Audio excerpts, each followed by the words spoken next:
Cyberwork listeners, I have important news before we dive into today's episode. I want to make sure you all know that we have a lot more than weekly interviews about cybersecurity careers to offer you. You can actually learn cybersecurity for free on our Infosec skills platform. If you go to infosecinstitute.com/free and create an account, you can start learning right now. We have 10 free cybersecurity foundation courses from podcast guest Keytron Evans, 6 cybersecurity leadership courses from also podcast guest Cicero Chimbanda, 11 courses on digital forensics, 11 courses on incident response, 7 courses on security architecture, plus courses on DevSecOps, Python for cybersecurity, JavaScript security, ICS and SCADA security fundamentals, and more. Just go to infosecinstitute.com/free and start learning today. Got it? Then let's begin today's episode. Today on Cyberwork, my guest is Roderick Jones, Executive Chairman of Concentric, and he's here to talk about security risks facing content creators, influencers, gamers, and streamers on Twitch, YouTube, and elsewhere. Online harassment is often seen as part of the package if you're going to work in a public-facing streamer community, but Roderick knows that this isn't inevitable and it is fixable. A future without a shrug-shoulders approach to online abuse? Find out how today on Cyberwork.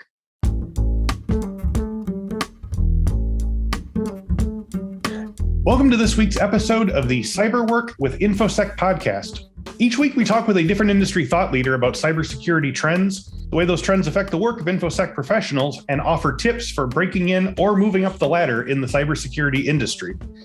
Roderick Jones is the executive chairman of Concentric, the largest and most influential privately held security firm on the west coast of the United States.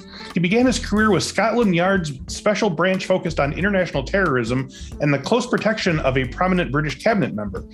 His work during this period included the design and delivery of security for a number of high-growth Silicon Valley companies.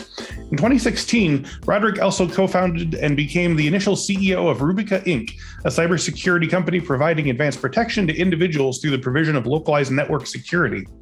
Roderick has consulted widely on next-generation security projects with the United States military and intelligence community, notably the impact of online gaming and virtual worlds, as well as the threat of computer hacking to financial markets. He's been asked to brief at the White House, Downing Street, and the Pentagon on a variety of national security topics during his career, and is a frequent guest speaker at national and international conferences.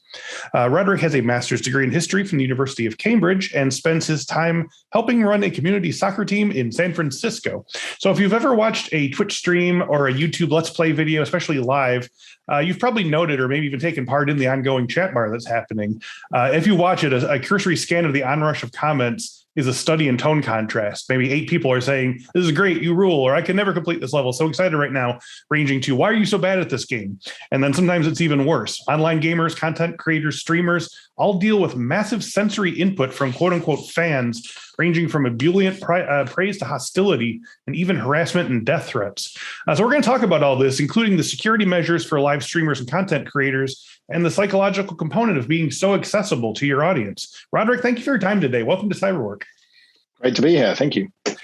So I like to start out getting a sense of your journey. When did you first become interested in computers and tech, and what got you excited about cybersecurity? What was the initial draw? I think like a lot of people from Britain my age, I got a home computer when I was 11. Okay. And started programming it because that was how you played games. There wasn't any other way to do it. You got to make them yourself. Yeah. You made them myself, and spent a lot of time saving them on cassette tapes and things like that. Mm-hmm. And that progressed. Computer science wasn't offered generally in schools at that time, but I think I did the first GCSE in it, and sort of wrote the syllabus almost. So I was in that generation of people that grew up programming that first generation of personal computers. And then professionally, I was just very computer literate when I went into national security work, and did a few interesting cases around digital forensics. I did one of the first digital forensics cases around espionage, which was really interesting, when you had this moment where a judge is asking you what the internet is and you're holding a piece of paper with a printout on it. So that was that was kind of, and trying to get that in evidence. That ages me tremendously. Right. And then actually, I really I wouldn't say I was ever drawn into cybersecurity. I mean, I'd sort of correct that in some ways. I was always much more interested in the offensive capabilities and the intelligence capabilities of the information that was being poured into these platforms. And particularly in the early 90s, it was a sort of a Wild West. So, the mid 90s, it was a Wild West. So yeah, that's my own journey with technology and computers. Started at a very young age. Now, were you scouted by, your job with, the intelligence industry? Were you scouted because of your computer acumen, or were you already doing the work and then you said, oh, by the way, I know all this stuff because I've been doing this since I was 11 years old? I think a lot of it was, in a lot, and again, I've heard this from many other people my age. Computers would arrive in these offices in the mid 90s and it was like, okay, who knows how to work this, and so you got volunteered to do this stuff that, really, you became the sort of team expert on it, whether you wanted to be or not, just because you knew how to operate it. So, that was, I don't think it was particularly scouting. There wasn't an understanding, except in very specialist places, around the power of offensive cyber at that point. There was obviously computer hacking going on, had been, from the US through to the UK, but it wasn't understood as a strategic power position. But the computers arrived, and if you could fit the printer and get things to print out, you were the expert. I think that replicates a lot of people's journey of my age as well. For sure. Now, what was the how did the landscape differ at that point? Like you said, apart from being one of the few people who actually knew the computer and the internet, and and I say this all the time on the show, but for younger people, it seems impossible to remember a time when it seemed like not everyone was going to be on the internet eventually. Like it was always going to be kind of a niche and specialty thing. But I mean, do you have a sense of like how the threat landscape has changed since the mid 90s? Do you have any sort of like broad sweeping generalizations about what's different now in terms of that? I would say, I think to be digitally illiterate now is a real disadvantage, I think. Yeah. And we have to think about that as a society. I would just say that, if you're, say, homeless in Seattle or San Francisco and don't have a phone, how do you even know when the bus is coming now? That's a real difference, right? So to be digitally disconnected is completely problematic. And then I think the other thing I would say, the big generalization is that so many of the systems I've just described, growing up in the 90s and then into the early 2000s, if you were on the leading edge at that time, so many of those technologies are completely old and decrepit now in the computers. And that's actually where a lot of our digital insecurity comes from in the West, is that we were the first adopters of many of these things. So you have hospitals running, not literally Windows XP, but almost, just about. So I think that, and obviously countries that have caught up and overtaken the West and don't have that legacy IT.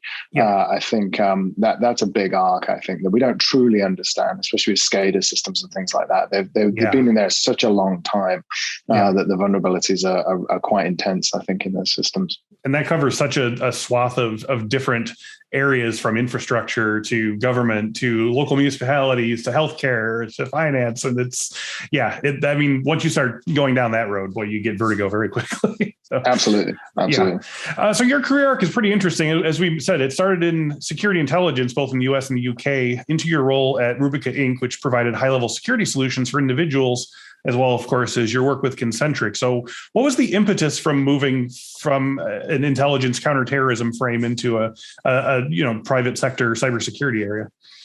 Yeah, I think I always like to fight the next war, not the current one. And intellectually anyway, I think counterterrorism reached its apex probably around that period, 2010.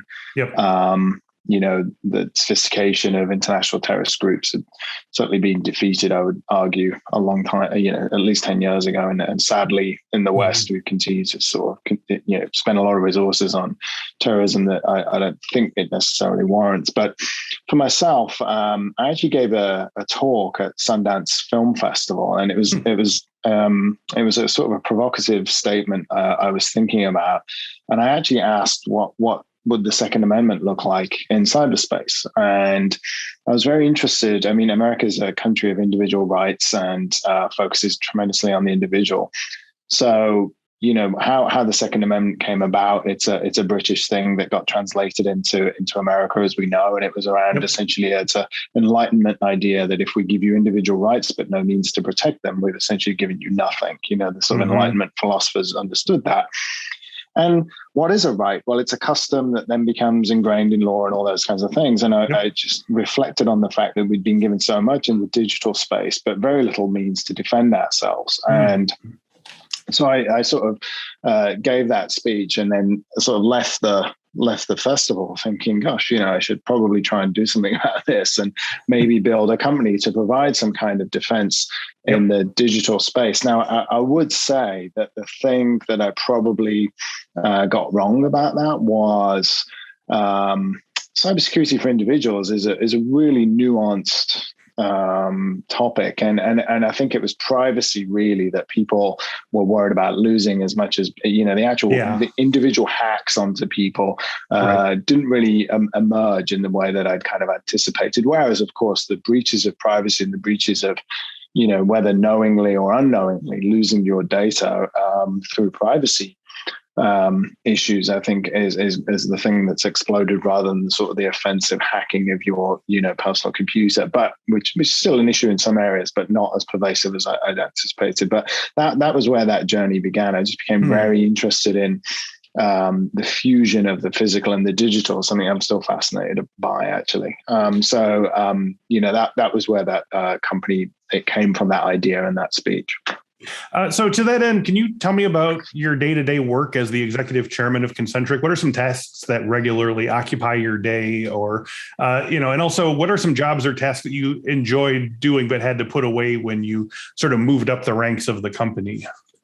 Yeah, I think, the company Concentric has always been excellent at tactical delivery of security. And I certainly enjoyed that at the beginning of the company, the sort of the creation of intelligence reports and the operations and traveling the world doing those things. But of course, when you have to run the company, you can't zip around the world or be spending all your day writing reports. So you have to put those things away. And I think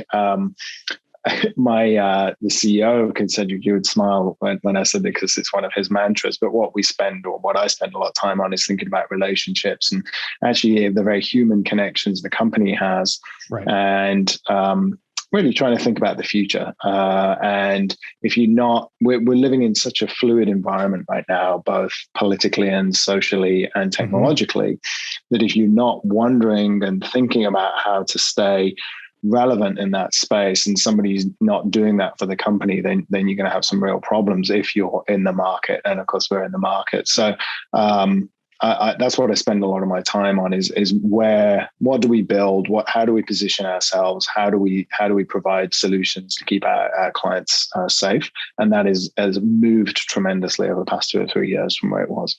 And so that it sounds to me like there's a fair amount of sort of cutting edge research, that you're reading and absorbing to sort of get a sense of like the trends and so forth, and what's new in tech, what's new in hacks and so forth. Is that the case? You're just sort of keeping up with everything that's happening right now. That's right, and scanning the environment. But I would say that the skill there, if there is one, is to almost paraphrase a sort of former Churchillian sort of comment. That I think he once said, "If I'd have had more time, I'd have said less."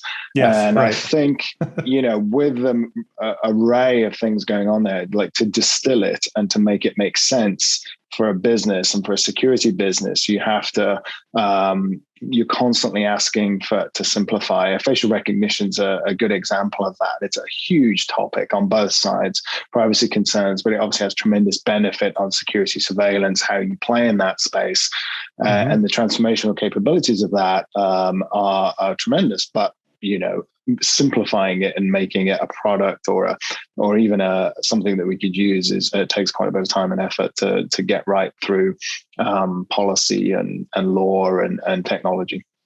Do you have anything about your job that keeps you up on Sunday nights or in the evenings? It's probably the same thing that I said earlier. It's relationships, really. It's just understanding that while we're still even though we've grown tremendously, we're still very dependent on the people that work with us and for us and around us. And so, focused on those things those are the things that still keep me awake at night. Yeah. So the focus of today's episode is one that I've been wanting to have on the show for a long time. So I'm glad you suggested it. So we're talking about the world of gamers, streamers, vloggers, influencers on platforms like YouTube and Twitch, and their unprecedented accessibility that users have to them. So as Laura Hoffner, also of Concentric, put it, quote, as gamers and influencers bring viewers into their living rooms and or bedrooms during a live stream, games, or social media stories, participants can feel personally connected to the event, even though they are doing so along with tens of thousands of other fellow viewers. The crossover into obsession is enabled by the ease of information about these individuals, including physical addresses, familiar contact information, and patterns of life details, such as frequented stores, gyms, and friends' houses.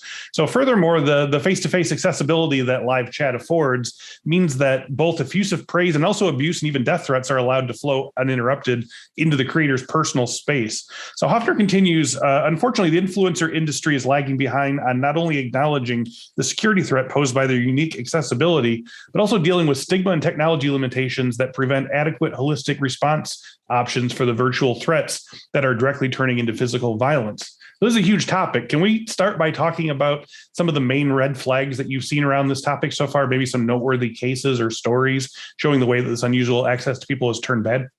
Yeah, you're right to say it is a huge topic, and I think it's the topic of our times. And I've been thinking about it and looking for it for a long time. And I think if I start at the beginning and what I consider to be the first really interesting emergence of this, and was around Anonymous and Project Chanology, and essentially why that was important was I thought, the first time that an esoteric threat jumps out of the internet and becomes real and goes into real space, then, we have a new reality. And I think for those that aren't quite aware of it, I'll just sort of paraphrase what that was. It was Tom Cruise had made some comments about Scientology that were published on YouTube.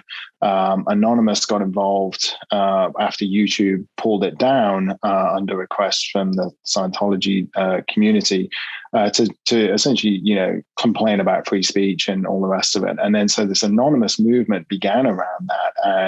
And then, but we have some Scientology places in San Francisco. You would then see people wearing the Guy Fawkes mask standing outside, the churches protesting. So it was this first fusion of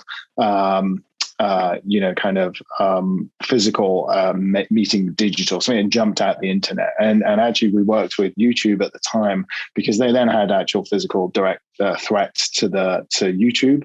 And there was a combination of DDoS attacks and physical threats to the organization on those topics from the Anonymous group. And so I think that even though that starts the kind of conversation, and then you get into the environment around social media and influencers, and I think Gamergate and the kind of things that became apparent around that in terms of doxing and then swatting, these kinds of like kinetic activities associated with people prominence on the internet, then having some kind of physical threat happen to them. And then in recent times, I think there's been cases of prominent gamers. Dr. Disrespect was one a couple of years ago whose house got shot up after some dispute on a game. And then I think recently last year there was a female gamer, Brooke B, from 100 Thieves, who actually publicly posted about having a stalker on the internet. So this is the tip of the iceberg. If you talk to people at Twitch and these things are absolutely happening all the time. Now, I think where I've changed my mind or sort of adjusted my thinking is that what I thought was the important piece of this was like that essentially you have this new environment, lots of threats being said, and they're really important when they become kinetic, meaning that they're really important when a physical threat is manifested in real life. So somebody does something to you in real life. But actually, I think I got that a little bit wrong, and if you think about Chinese warfare theory, there's this big Chinese doctrine book that came out in the 90s, Unrestricted Warfare. And I think that's what's happening in this space. It's not just kinetic, it's information warfare, it's hacking, reputational attacks, all kinds of things that are happening in this space that really kinetic is just one element of it, probably the rarest. But the reputational attacks, financial attacks, the information attacks, the stuff that has been posted on open and darknet forums about these people and just trying to change the conversation with disinformation is serious. And if you're relying on your reputation and influence a space and that's being attacked, video fakes, deep faking, all these kinds of things, that really is the environment. And so I think I've changed my thinking on that quite substantially. But what I would say in terms of a way to think about it, what's happening really, it's like a marketing funnel.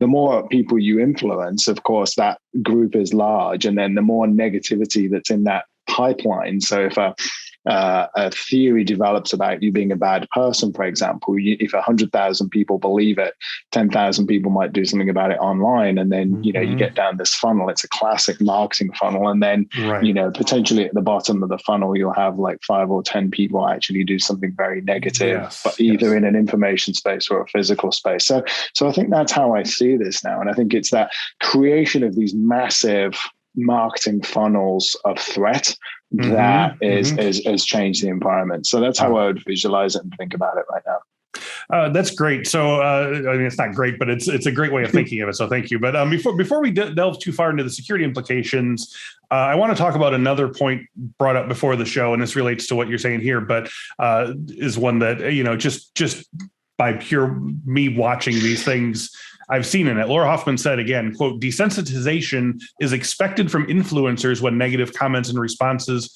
are expected to be seen, allowed, and anticipated even on a mass scale. Because that baseline of negativity is established, the threat escalation is significantly higher while also being allowed to, quote, drown in the noise." So I could probably just talk for hours on this one point, but I want to ask you about it from a purely psychological standpoint, because I see two contrasting things happening in the space. One, the creators feel to some viewers like close friends. The term parasocial friendship gets tossed around a lot, which can lead to the feeling that said gamer or streamer will want to chat with you and just you personally, even if they've never met you. Conversely, the anonymity of the internet means that you can fairly anonymously say the most egregious or even threatening things to a person, not only because it's easy to do so, because it feels like this isn't a real person. They're just pixels on your screen. So what are your thoughts on the ubiquity of this ease of access to people who make and do things for large audiences? Yeah, I think the desensitization has happened across society, and I think there does need to be a course correction there. Famously, the sort of some of the original thinkers and fathers of the modern internet, Stuart Brand, who's a San Francisco guy, said information wants to be free, and well, maybe it shouldn't be, so maybe there's a course correction coming there. And I think actually you have to think about how do we, moderation doesn't really work in some ways. I mean, lots of these tech platforms have very sophisticated and qualified moderation teams, the trust and safety departments in most of these places now are up running and very good. But language is nuanced and it's very hard. And I'm not entirely sure that the answer is going to come from the environment itself, and I think that the desensitization is true. The mass content that, say, a female influencer gets, misogynistic content of a sexually threatening nature, it's just massive. So that desensitization has happened. Now, what I actually think might be useful in terms of changing some of this dynamic is possibly blockchain. And just in the way that people are rethinking how the internet destroyed journalism in some ways, it's one argument because it took the ads away and all the rest of it. So the business model for journalism destroyed. The business model for, all of the social networks and lots of the stuff is the more outrageous you are, the more, the more the algorithms promote you and all the rest of it. Now, if you had to pay to speak with a microtransaction, you might think twice about it, right?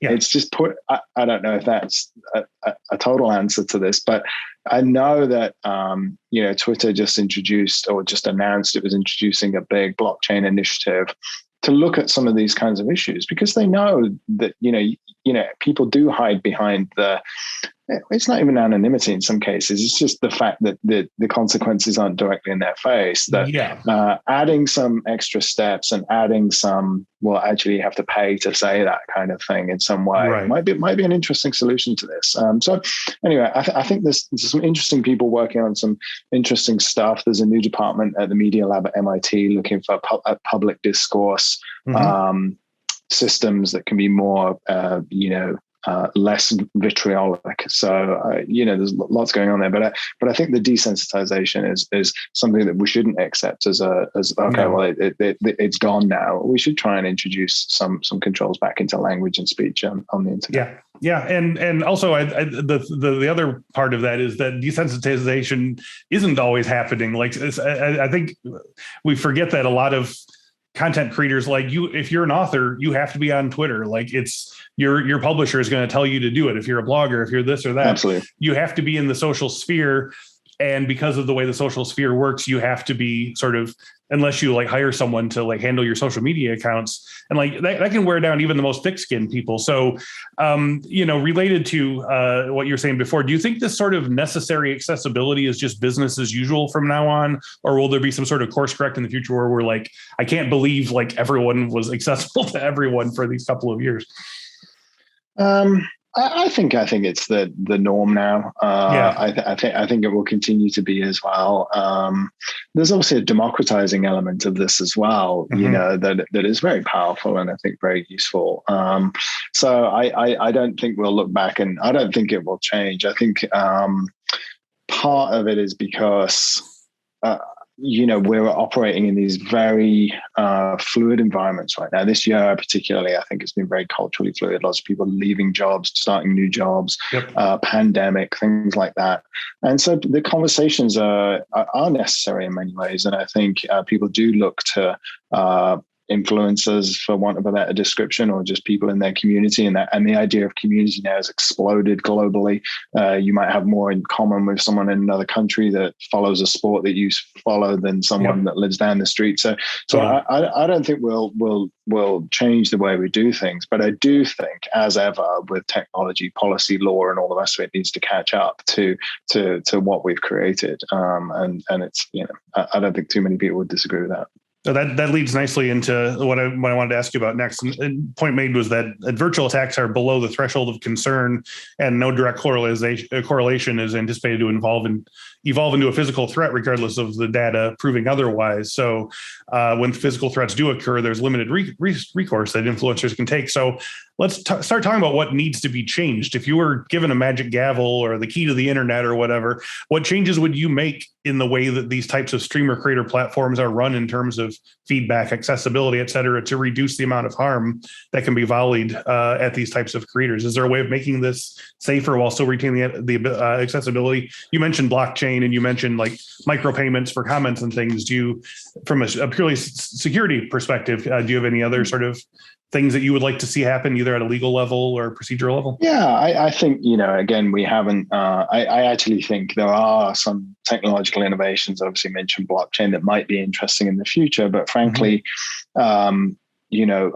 policy, law, and the capabilities of those things combined could make a difference right now. I'll give you an example. In sports, I'm, as you mentioned in my intro, in particular, a soccer fan, and it's been a serious problem during the pandemic that soccer players moved into the influencer status. So without crowds in stadiums, they essentially became virtual characters. Now, one of the downsides for this was a real spike in racist abuse against Black players in certain leagues, and there is laws in those countries, certainly the country I'm from, Britain, against hate speech and against racist speech. And once the law enforcement agencies were tasked with tracking those people down who were pouring racist abuse onto players, they make arrests. It's against the law. Now, and so to go back to the arc of this conversation in some ways, there's 20 years of people have had 20-year careers in like the FBI in America now and have just done counterterrorism. And for the past 10 years, they could have been doing something else, because in my view, I think, there's some changes that need to happen in sort of resources there, because the laws, it's a little trickier in America, given the freedom of speech controls here, and there's no hate speech laws and things like that. But there's still policy law can catch up to the vitriol poured out onto the internet and can make certain kinds of things unacceptable, and people can be prosecuted for them. So I don't think that's impossible. Certainly violent sexual threats aimed at influencers, people making those on the internet should be prosecuted and caught up with. And I think the technical capability exists to do that. And it's just a question of policy and political will to go and do it. There are issues in this country around the political will to go and do that. I don't think, if you look at Europe, that definitely isn't the case. And some prosecutions are starting now against people that made online racist abuse against prominent sports people. So there is a contrast there. The other countries show this can be done with policy and law. It doesn't necessarily, you don't have to throw your hands up and say, oh, it's just the internet, we can't do anything about it. The internet is, we've tried nothing and we're all out of ideas. And interestingly, actually, when fans were allowed back into stadiums in the UK, the controversy still exists around racism in the grounds and things, but then the weight of opprobrium against the racists in the ground, 50,000 people disagree with racism, 10 want to be racist. That weight changes it again. Whereas you get outsized influence for outrageous comments on the internet than you would in real space. So it is different.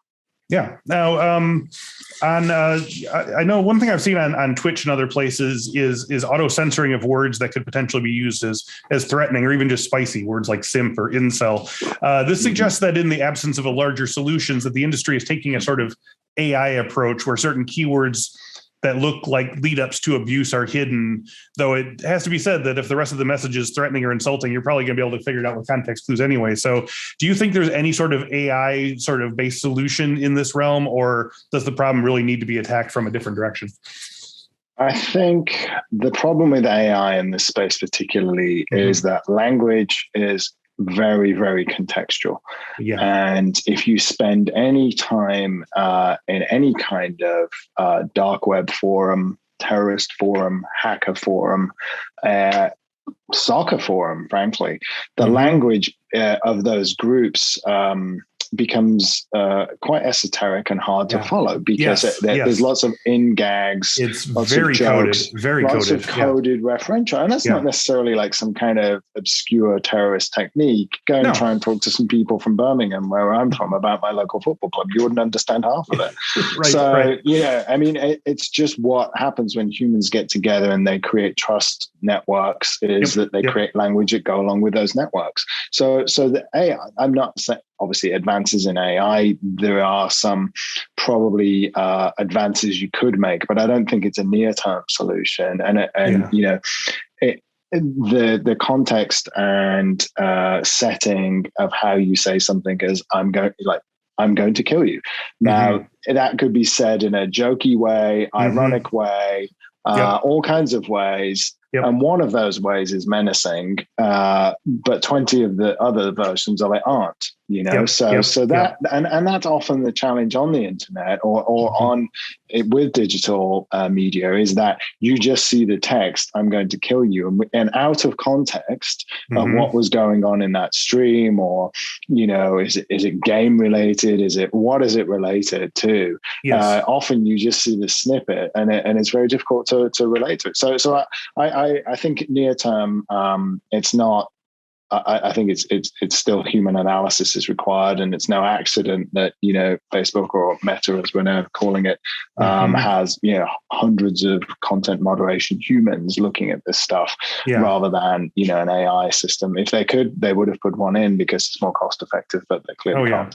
And there's stories of content monitors burning out because they're just having to look at so much disgusting stuff every single day that you're literally destroying people's psyches. And that's a real problem. And I think that is something we've looked at and had to address and do training and offer counseling for and be clear about what this is. And some of those things was, some of the times because some of these environments were completely new, it was news to us that these things even existed. And then you start looking at them. You have to, again, we had to catch policy up with what was happening in these sort of unpleasant corners of the internet. Yeah. So from a personal security standpoint, do you have any suggestions for safeguards that content creators and influencers should be immediately putting into place if they haven't already to keep themselves safer from things like doxing, stalking, or other physical and in the real life outgrowths of abuse? Yeah, I do. I've thought a lot about this. I actually think if you look at any kind of security threat, you always, to use the parlance of the industry, want to move to the left of the boom, and that every attack has to be researched. Everything that somebody wants to do to you as an individual or as an organization has to be researched. So information control is really key.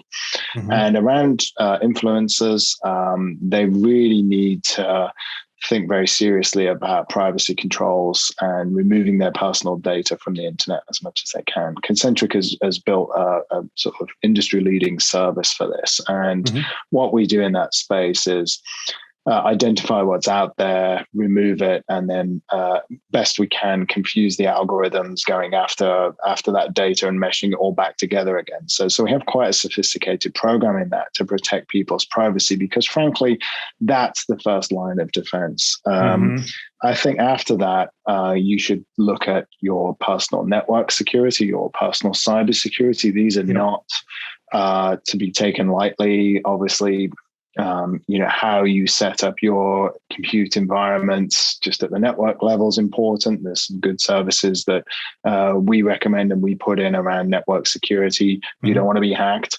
But then there's also some simple things, frankly, around just using two-factor authentication and how you set up your things. You would be amazed how many people don't do that and use password managers. And honestly, we do a nice sort of checklist and things like that to kind of just take people through the process, because it's a lot if you haven't done it before, And then, you do have to adjust the kinetic. So if your threats escalate, just understanding what residential security measures can be taken. Again, that's probably where you're going to receive the most threat. Anywhere somebody knows where you're going to be and it's predictable. Most of us stay 8 hours in one place during the day because we're asleep there. So understanding that and potentially having some security around that. We've done some interesting things in the past as well around swatting, where we've spoken to local police departments on behalf of clients, because to understand that potentially is a threat, because if you get that 911 call, it's been faked out to that address. So there's some sophistication there that we've gotten involved in to prevent that. And then I actually think the final thing is probably just active monitoring of information about you as well. If you are someone that is potentially open to a rapid threat emerging, you need a team of people to look out for that, because it could emerge from any time, anywhere, anything. And so then, at least you've got some forewarning and you could take some other security measures. Now, what's interesting about all of that is I haven't mentioned once guns or armored cars or anything like that, right? We're in a totally different world. I mean, if you're getting down to that level, something seriously has gone wrong. I hope we never get there. That's 1%, but I think these other things are pretty non-kinetic and really, if you're work is in this personal promotion and streaming and all of the rest of it, I think most people who are in that space should adopt some of these measures, if not all of them. Yeah. I think that's really good advice too. Sort of knowing in advance, if this happens, these are the steps you take. Because I think the first time it happens, you're probably terrified enough without having to think, okay, now who do I actually report this to? What do I do now? So knowing in advance, it's like building a will or you're So that's having a plan in advance and having having a trusted company you can work with, because that's for most people don't wake up in the morning and think, oh gosh, I'm going to be under security threat today. Let me look in the yellow pages and find it. It doesn't work like that. No, so finding, doing some of this work, a lot of the work we do actually is just meeting people, just telling here's some things to do. Call us if you need us, because the last thing you want, as you mentioned in the intro, I did run a security team for someone who was under direct assassination threat for a couple of years, and so the one thing that teaches you is that you never want to live like that. That is appalling. I can imagine having men with guns and actually being transported in armored cars all day is not what you want to do. So anything before that is a better solution and preparation. An ounce of preparation, as they say, is worth $1 million of defense. So. Absolutely. So turning to a job/career standpoint, what types of cybersecurity jobs are opened up by focusing more on changing and mitigating this type of online harassment? I mean, for listeners who want to get involved in improving security in this way for these type of people, like what kind of ways can they get involved, improve their skills, and really move the needle on online harassment? Yeah, I've been thinking about that. I think the cybersecurity industry it's a massive behemoth, lumbering down the tracks. And there's the big companies, have lots of things going on. But really, what if you're starting out in career and what would be new? I mean, honestly, I have young people that I talk to, and I just keep pointing them at blockchain. And if you're particularly interested in this topic, I think the identity management opportunities that blockchain might offer, I think, are fascinating. And then also thinking those things through in terms of, okay, so on the defensive side, that's interesting. But it's also interesting on the offensive side. If I go work for a company and they get a bunch of threats, how do we identify those people, and how do we kind of make sure we've got the right people and say to them, you can never use our service again because you've done some bad things on our platform. I think the personal identity piece of this is really interesting on both sides, defensive and offensive, going to look at those things. So, but advice to people getting into the industry, I honestly think the innovation and the energy around blockchain solutions right now, we all know 10% of these things will work, but the 10% that will work on what's been called Web3 are going to be pretty interesting. And that, if you're younger, that's where you want to be. Okay, so obviously the people that some people are never going to take this advice, but for the vast majority of people who watch gaming streams, vlogger content, makeup tutorials, listen to podcasts, what advice do you have to exercise online courtesy to make the people who you tune into enjoy, to make their work less stressful? I mean, I think online is real life, right? I mean, I would just say that I wouldn't say something to someone that you wouldn't want to hear yourself, Right. But I'd also say, with a mind to what we've been talking about, maybe think, don't say anything that you wouldn't be prepared to have read back to you in a court of law. All right. So as we wrap up today, you talked a little bit about Concentric, but if you want to sort of talk about your passel of products and what services you provide, please feel free to do so here. Oh, thank you. Well, if you want to find out more about Concentric, the website is concentric.io. In terms of products for this, we are introducing a new suite of digital services in the new year, particularly around cybersecurity and network security, which I think would be ideal for the influencer community, and we're very interested in that. Obviously, all other security things we do, I mean, we're a full service security company, but we're very focused on getting more involved with the influencer community and gaming community right now, because we think there's a need there that hasn't been met. So we have some deep experience in it, both on the cybersecurity side and on the information warfare side, if you will. So we're unique in being able to mesh these two things together. So I think that's certainly my focus. And the rest of the company will continue to do its great work around security delivery and tactical delivery and all the rest of it. But being the guy that helps promote the new stuff, I think us getting into that space will be tremendous. So personally speaking, if our listeners want to learn more specifically about Roderick Jones, do you have a Twitter account or a LinkedIn or anything you want to send them to? No, I have LinkedIn. No. I mean, you just have Roderick Jones in LinkedIn. It's not disguised in any way. So I'm there, always open to messages in that space. But I don't do any of the other social stuff too much. I have 2006 Twitter account or something, which would be like 4 posts. Because I got one of the original ones, right? Is this thing on? Yeah, right. Yeah. Once a year, it's a sort of long form posting of Twitter, but nothing exciting for a while. Makes sense. Okay. Well, Roderick, thank you for joining me today and for all your insights. This was really enlightening. I appreciate it. Thank you, Chris.